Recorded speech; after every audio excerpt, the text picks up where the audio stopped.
Andrew Jackson, the seventh U.S. president. So, was he a hero of the common man, or was he a ruthless tyrant? Well, the complicated truth is he was kind of both. Let's really dig into the legacy of one of America's most controversial and, yeah, contradictory leaders. You gotta understand, this was the heart of his entire political identity. He wasn't some East Coast elite, no, he was a Westerner, a war hero, and he built his whole platform on being the champion for the working people of America. And this image, it wasn't just good marketing, it literally changed the game in American politics. All right, so here's what we're going to cover. First, we'll look at how he became this common man's president and actually expanded democracy. Then we'll see how the Union was pushed to its limits under his watch. We'll dive into his famous war on the National Bank, and we'll confront the darkest part of his presidency, the Trail of Tears. And finally, we'll try to make some sense of his really complicated legacy. Okay, so to really get a handle on Jackson, you have to picture the political scene he was walking into. The old guard was kind of on its way out, and the country was just hungry for something totally new. So after this really messy election back in 1824, the old party system just kind of split apart. And out of that chaos, the new Democratic Party was born, and it was built almost entirely around Andrew Jackson. His win in 1828 wasn't just another election, it was a political earthquake, signaling a huge shift in who held the power in America. So, what did that actually mean, having the common man's president in the White House? Well, one of the first and biggest impacts was on the very idea of democracy itself. You know, during Jackson's time, the political landscape just completely transformed. A lot of states dropped this old rule that said you had to own property to vote.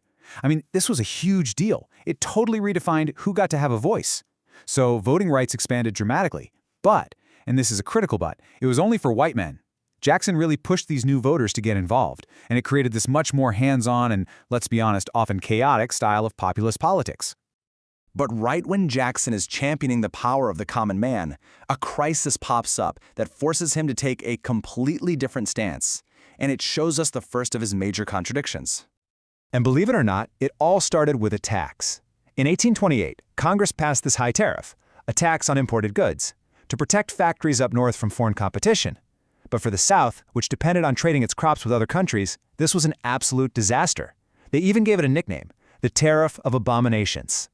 So this whole thing basically created two completely opposite, clashing views of what the United States even was. On one side, you had the federal government, led by Jackson, arguing that the Union is supreme and its laws have to be obeyed, period.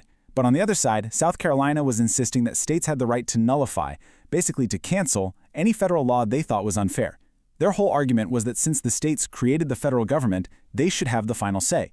They even threatened to just pack up and leave the Union entirely. And things escalated fast.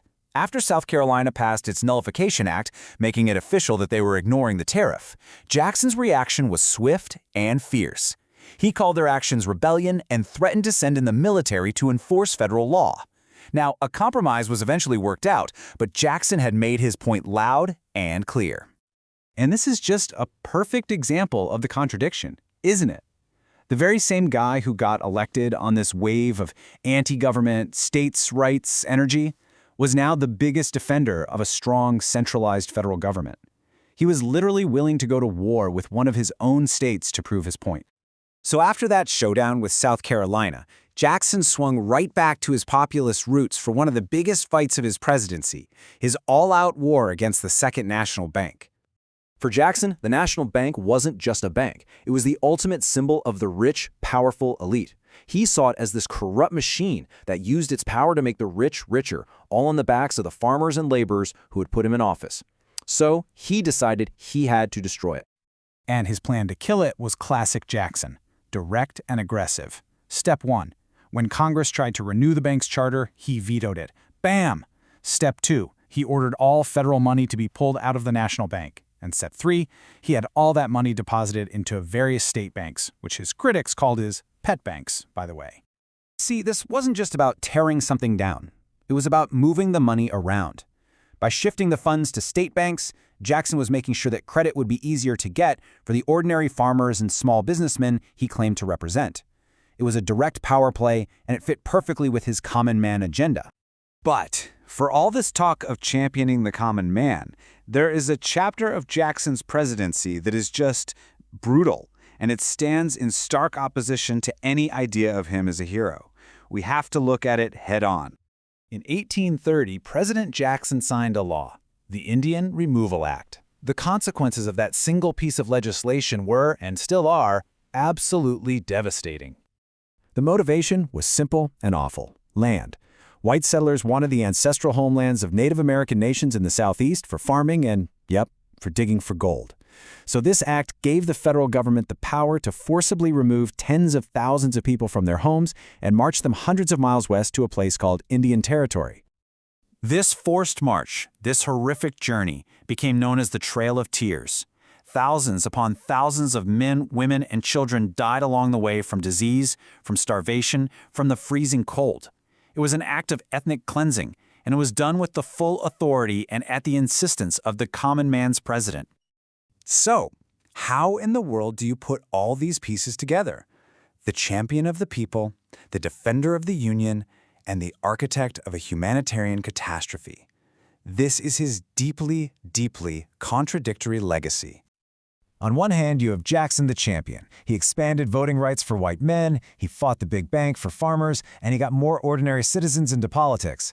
But on the other hand, you have Jackson the forceful president, the man who threatened a U.S. state with the army, who consolidated federal power, and who enacted the brutal policy of Indian removal. The thing is, you just can't put him in a simple box. Any real look at the man has to hold both of these realities at the same time. He represents this core paradox of early America, that for one group of people, the expansion of freedom and opportunity often came at the violent, direct expense of another. And that leaves us with a huge question, one that's just as relevant today as it was back then. It's not just a question about Andrew Jackson. It's about how we as a nation choose to remember our most complicated figures and the challenging, often painful truths of our own past.